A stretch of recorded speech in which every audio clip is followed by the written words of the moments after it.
नमस्कार.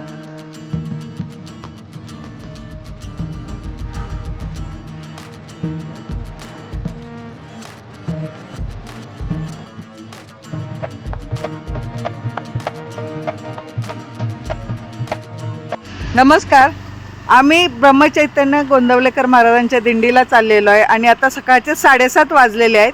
पाऊस पडतोय, पण ही पुण्यावरून आलेली माझी पुतणी आहे, पुतणीची मुलगी आहे आणि या ननंदबाई आहेत. आम्ही दिंडीला चाललेलो आहे.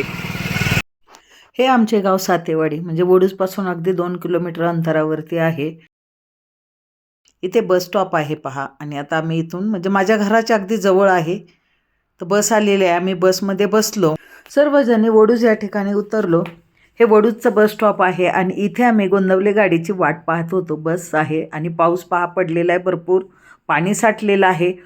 गोंदवलेकर महाराजांच्या दिंडीला जाण्याचा प्रथम योग आला, म्हणजे मी पहिल्यांदाच जात होते, त्यामुळे उत्साह भरपूर होता.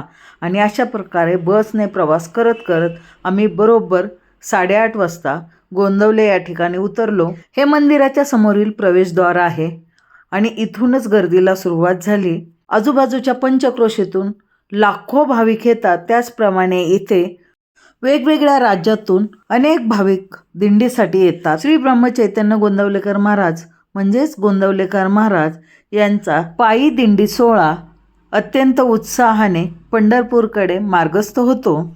आषाढी एकादशीच्या सुमारे 4 ते 5 दिवस आधी गोंदवले येथील समाधी मंदिरातून महाराजांच्या पादुकांचे विधिवत पूजन करून, आरती करून गोंदवलेवरून ही दिंडी पंढरपूरकडे प्रस्थान करते. म्हसवड, पिलीव, अकलूज, वेळापूर मार्गे वाखरी करत पंढरपूरमध्ये दाखल होते. पादुकांचे पूजन करून आरती चालू आहे.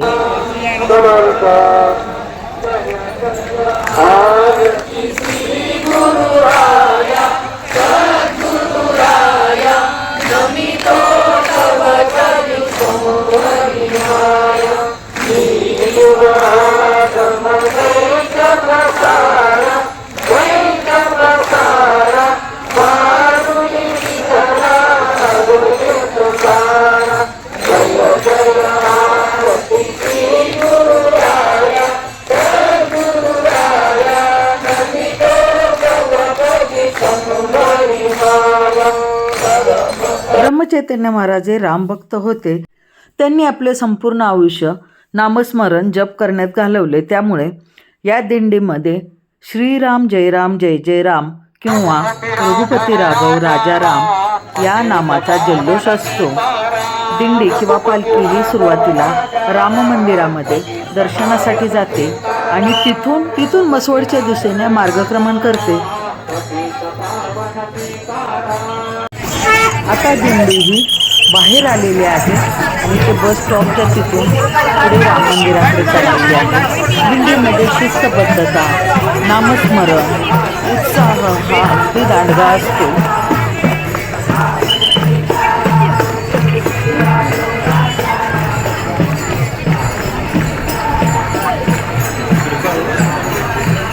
पालखीच्या पुढे अश्व असतात.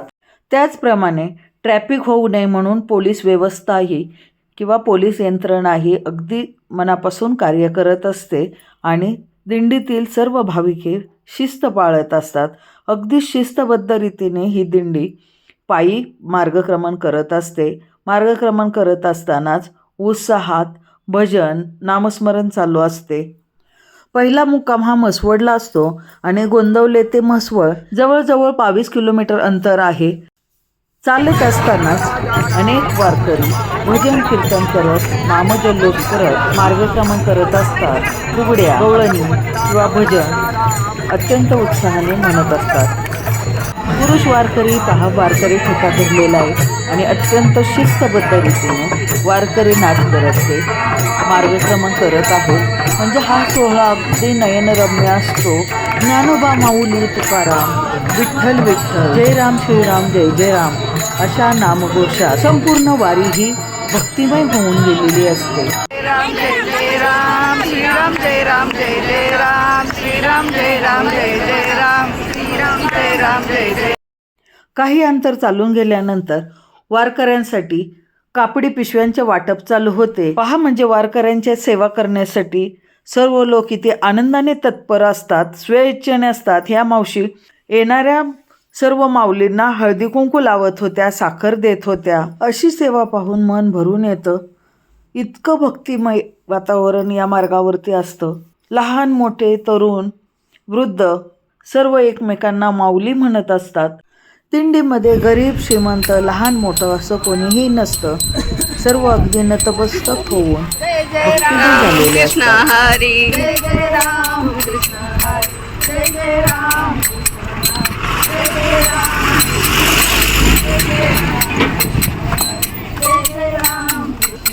पुढे गेल्यानंतर इथे सर्व भाविकांसाठी मसाला दूध वाटप चालू होते. म्हणजे पहा की भाविकांना पायी चालण्याचा त्रास होऊ नये किंवा त्यांना थकायला होऊ नये म्हणून दूध आणि इथे चिरमुऱ्यांचा चिवडा अगदी व्यवस्थित पॅक करून सर्व भाविकांना दिला जात होता. भजन गवळणी नामस्मरण करत आम्हीही मार्गक्रमण करत होतो.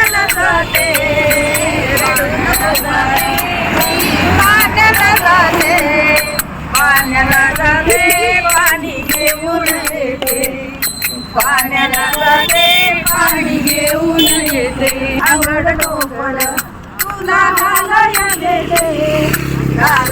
देते पाणी घेऊन येते घालाया देते पाणी घेऊन येते. काही अंतर पुढे गेल्यानंतर या ठिकाणी वारकरी भाविकांसाठी मसाला दूध वाटप चालू होते. दूध कुठून येतोय? हे सगळे शेतकरी वर्ग देतो. शेतकरी हे गोंदवलीकर ग्रामस्थ हा या शेतकरी वर्ग दूध इथं देतो. त्याचं आम्ही इथं गरम करून त्यात मसाला वगैरे हा, दूध हा. तयार करून म्हणजे सगळ्यांना देतो. मसाला दूध हो, देतात. मसाला. सगळे आणून दूध देताय. कोण साखर देतं, कोण नारळ देतं, कोण हार देतं, कोण पेढे देते. हा, हा. आणि दूध सगळं शेतकऱ्यांना जवळजवळ 1000 लिटर दूध देतं शेतकऱ्यांचं. अच्छा. काय ते वाटलं महाराजांनी दिंडीला ते वाटलं. गोंदवली परिसरातील शेतकरी वर्ग एक दिवस संपूर्ण दूध हे दिंडीसाठी देत असतात. म्हणजे पहा किती भक्तिमय वातावरण आहे. ज्यांना पंढरपूरला जाणं शक्य नसतं ते असं भाविकांसाठी खाण्याची पाण्याची नाश्त्याची सोय करत असतात आणि पुण्य मिळवत असतात. सेवा करण्यासाठी पहा अगदी लहान मुलांपासून मोठ्यांपर्यंत भक्तिमयतेने सेवा करत आहेत. अगदी शिस्तबद्धरित्या इथे लहान मुलं पहा दूध ओतत आहेत. त्यानंतर पुढे गेल्यानंतर इथे राजगिरा लाडूचे वाटप. वारकऱ्यांना अन्नदान करण्यासाठी अनेक मंडळी सरसावत असतात. अगदी पूर्ण रस्त्याने म्हणाल ना तर खाण्याचे पाण्याचे भरपूर लोक घेऊन उभी असतात आणि अगदी माऊली माऊली म्हणत जबरदस्तीने तुम्हाला देत असतात की माऊली घ्या, भूक लागली असेल. रस्त्याने जाताना पोहे, शिरा, बिस्किट, पाणी, तर असं भाविकांसाठी भरपूर अन्नदान होत असतं.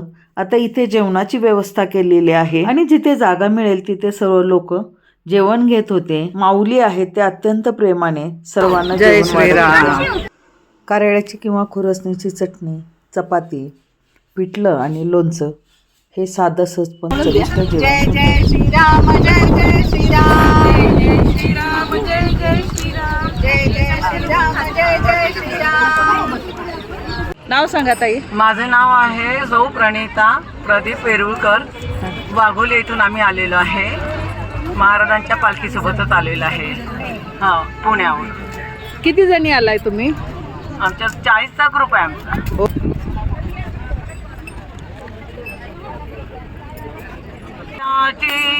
डोईवर पाण्याचा घडा सुंबळ मोत्याची डोईवर पाण्याचा घडा नंदाच्या हरीने बाईवर मारला खडा नंदाच्या हरीने बाईवर मारला खडा हो सुंबळ मोत्याची डोईवर पाण्याचा घडा सुंबळ मोत्याची डोईवर पाण्याचा घडा नंदाच्या हरीने बाई मला मारला खडा नंदाच्या हरीने बाई मला मारला खडा जातो ती पाणी पाणी आला पाणी आला पाणी आला मध्ये अडवी नंद झाला नंद झाला नंद झाला हो जातो ते मी पाणी आला पाणी आला पाणी आला मध्ये अडवी नंद झाला नंद झाला नंद झाला हंबळ मोत्याची डोईवर पाण्याचा घडा नंदाच्या हरीने बाई मला मारला खडा. थोडंसं खाऊन झाल्यानंतर पुढे चालत होतो आणि रस्त्याच्या दोन्ही बाजूला आजूबाजूच्या गावातले भाविक लोक महाराजांच्या दिंडीचे दर्शन घेण्यासाठी बसलेले होते. म्हणजे ज्यांना जाणं शक्य नाही ते दिंडीचं दर्शन घेत होते आणि काही टप्पे चालत होते. आम्हीही गोंदवले ते पळशी जाशीपर्यंत 14 किलोमीटरचं अंतर पार केलं. महाराजांच्या दिंडीसाठी पळशी जाशी येथील मैदानावरती जेवणाची उत्तम व्यवस्था केलेली असते. खूप मोठं मैदान आहे.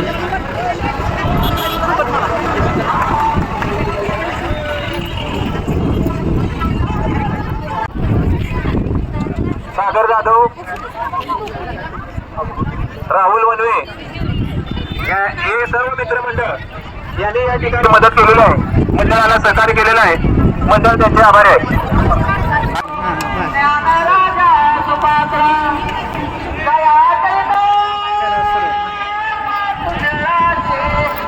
नमस्कार माझा सद्गुरू ज्ञानेश्वराचे बोला कुंडले हंसवृंद श्री जाधव महाराज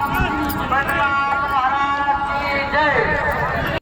जेवण झाल्यानंतर वारकरी थोडासे विश्राम करतात आणि त्यानंतर मसवडच्या दिशेने मार्गक्रमण करतात.